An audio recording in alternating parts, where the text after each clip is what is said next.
السلام عليكم ورحمة الله وبركاته. أصحابتك وحران جانالك مركلة سودة وهذا أدي هذا ومهتسنتهين ما أنت وأربعة وأنا اللحدة بش الشناد ماي سنة كلبضة كون إيه لحية لباتنك مقالك محربة إن ندي كل وذا قوم مدحوينا ترام أو كأرجوستي حبنا كجرا برلمان كقبل كنينتيانا أو سنة كي هركسو هرجستي قرشيه سأهدبو علامين تدقموين كقبل كان إنديانا دورشوين كي شلي دعاي برايم ريجا تضبط حبنود أو ترام كسو هرجستي shan ka mid ah kuraastoodii waa ay lumiyeen hal midna waa uu guuleystay midna weli kursigiisa natiijada laguma dhawaaqin arrintaasi oo madaxweyne Trumpna uu soo dhaweeyay waan idin la wadaagaya ilaa ay hadda dagaalkan dib u calaameynta degmooyinka ee ka socda gobolada Mareykanka ee u dhaxeeya labada xisbi mid waliba imise kursi oo dheeraad ah ayuu ka helayna sidoo kale waan idin la wadaagaya gobolka Ohio 15 sano kadib ayaa gudoomiye dimuqraadi ah laga yaabaa inay yeeshaan haddaba yaa isku soo baxay doorashada tartanka kursiga gudoomiyaha gobolka Ohio sidoo kalena waan idin la wadaagaya kuraasta ay dimuqraadiyiintu ay heleen waxa ku jira kursi ay ka heleen gobolka Utah wiil Soomaali ah oo Liban Maxamed la yiraahdo ayaana ku tartamaya arrintaasina sidoo kale waan idin la wadaagaya balse marka hore soo dhawaada مبروك سلام جروب حجك سندك waxay idin haysaa hoteello dowlada xaramaka iyo Madiina loogana lugayn karo gaadiidka ku soo booqan doonto goobaha muqaddaska ah wuxuu jeenta waalidka oo geeriyooday aan awoodin iyo umreynta haddii aad tahay qof qaba baahi khaas ah waxa aan ka caawin doonaa gudashada acmaasha xajka fadlan wac WhatsApp number eber 965592847 mahadsanidin waalidiinta Soomaaliyeed ee jecel waxbarashada waxa la ogeysiinayaa looguna bishaaraynayaa in maxadka waxbarashada ee Somali Islamic Online oo ku hayo barnaamij waxbarasho diimeed ah oo ka caawinaya in adiga iyo ilmahaguba aad si fudud u barataan quraanka iyo culumta shareecada maadooyinka dugsiga laga baranayna waxa ka mid ah quraanka hikaada ahadiista ducooyinka tarbiyada asaasiga ah ee ilmaha tafsiir iyo qaybaha kale ee culumta shareecada qaabka waxbarashada dugsigaarina waa hab online ah oo waxbarashada aad ku qaadanaysan waxaad kala xiriiri kartaa gmailka iyo lambarada shaashada kaaga muuqda waxaan ognahay madaxweyne Trump ilaa iyo markii uu bilaabay dagaalkan xisbiga dimuqraadiga kala dhaxeeya oo ku aadan dib u calaameynta degmooyinka iyo sidii labada aqal xisbi waliba uu tartan ugu gali lahaa guuleysashada kuraasta ama aqlabiyada labada aqal ayaa madaxweyne Trump dagaalkiisa waxa ka soo horjeestay xubno Republicana gobolkan Indiana waxa jirtay in aqalka sanadka bishii November ee sanadkii hore 2025 ay diideen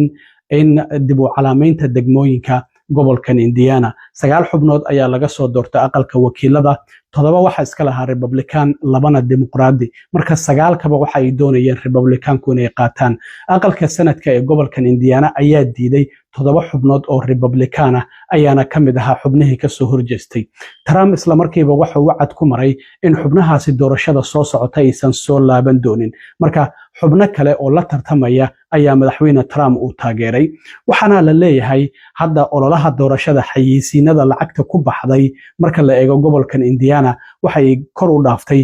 13.4 milyan oo dollar halka sanadkii 2024 kun oo dollar oo kaliya ay ahayd hadda kun ay mareysay 2024 laakiin 13 milyan ka badan ayaa ku baxday haddaba todobadii xubneed marka oo dib u calaameynta degmooyinka gobolkan Indiana diiday Trumpna uu wacad ku maray inaysan soo laaban doonin shalay ayay doorasho galeen todobadoodiiba haddaba todobadii 5 ka mid ah waa laga guuleystay oo musharaxiintii Trump uu taageerayay ayaa soo baxday kuwii Trump ka soo horjeestana waa ay hareen hal xubin oo kaliya ayaa ka baxsaday oo guuleystay mid kalena kursigiisa wali natiijadii laguma dhawaaqin oo aad ayaa la isugu dhow yahay haddaba maxay kala yihiin marka xubnahan shanta ah ee guul dareystay waxa kamid ah xubinta laga soo doorto degmada goobaad oo Dan Dernolich la yiraahdo waxa ka guuleystay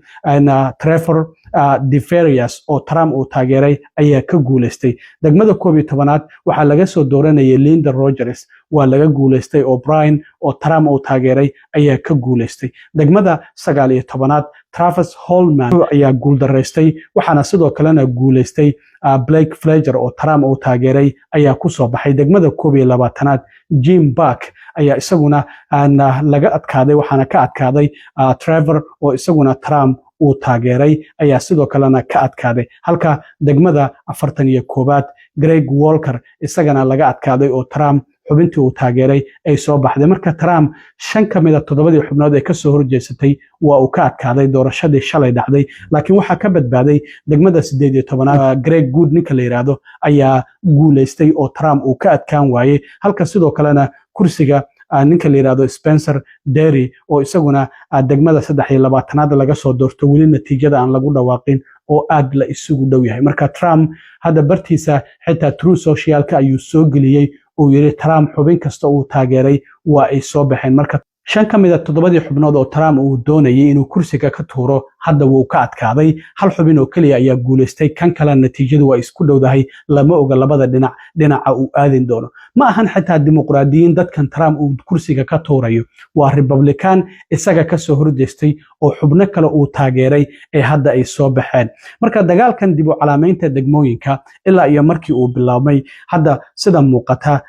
dimuqraadiyiintuna waxa ay ka heleen 10 kursi halka sidoo kalena Republicanku ay ka heleen 13 kursi marka sida muuqata sidaas ayaa kuraasta hadda loo kala helay dimuqraadiyiintu kuraasta waxa ay ka heleen California oo 5 kursi ay ka heleen Utah oo 1 kursi ay ka heleen Virginia oo sidoo kale 4 kursi ay ka heleen gobolka Utah dimuqraadiyiintu ay ka heleen halka kursi waxa uu tartamaya wiil Soomaali ah oo la yiraahdo Liban Maxamed oo daayar hal ku dhigiisana wuxuu yahay waxa la joogaa waqtigii inagu aan hogaamin lahayn marka Ilhaan Cumar taageere ayuu ka helay waa nin codkar ah oo si aad ah u hadal badan isla markaana xisbiga dimuqraadiga taageere ayuu ka helay laakiin 4 xubnood oo kale oo cadaan ah ayaa la tartamaya doorashooyinka Israareebka ee bisha 6aad dhici doona marka dadkeena Soomaalida ah anagu gobolkii ma joogno oo ma codayn karno laakiin dhinaca dhaqaalaha ayaa lagu taageeri karaa ololihiisa doorashada qof waliba wixii lacaga ugu deeqi karo website-kiisa ha galo isla markaana halkan ayaan soo dhigaya isla markaana halkaasi lacag haddii ugu deeqi karo ha ugu deeqo marka Liban waxa uu noqonayaa haddii uu ku guuleysto kursigan doorashooyinka November dhacaya qofka Soomaaliya ay soo labeeya aqalka wakiilada ee Congress-ka Mareykanka Ilhaan Cumar oo kaliya ayaa hadda loogu jirtay marka degmadaasi koobaad gobolka Utah oo hadda dib u calaamaynta dimuqraadiyiintu kursigaasi ayayba ka heleen Republicanku marka kuraastooda iyaguna waxa ay ka kala heleen gobolka Texas oo 5 ay ka heleen Missouri oo 1 kursi ay ka heleen iyo sidoo kale Ohio 2 kursi ay ka heleen North Carolina oo 1 kursi ay ka heleen iyo Florida oo hadda 4 kursi ay ka heleen walow hadda gudoomiyaha gobolkaasi uu saxeexay dib u calaamaynta degmooyinka cusub Ron DeSantis haddana dacwad maxkamadeed ayaa laga gudbiyay marka 28 xubnood ayaa gobolka Florida laga soo dooran jiray aqalka wakiilada 24 kamid ah ayay qaateen dimuqraadiyiintu 8 ayay lahaayeen hadda 4 oo kaliya ayaa marka u soo hartay marka sida muuqata tartankan dib u calaamaynta degmooyinka hadda waa uu sii xoogeysanaya maadaama maxkamadda sare ay toddobaadkii hore xugmisay in aan lagu saleyn karin dib u calaamaynta degmooyinka dhinaca midabka oo dadka madowga iyo dadka Latinoga in degmooyinka laga soo dooranayo kuraas fara badan ay lumiyaan ayaa laga yaabaa gobolka Ohio isagana waxaa jiray Israareebka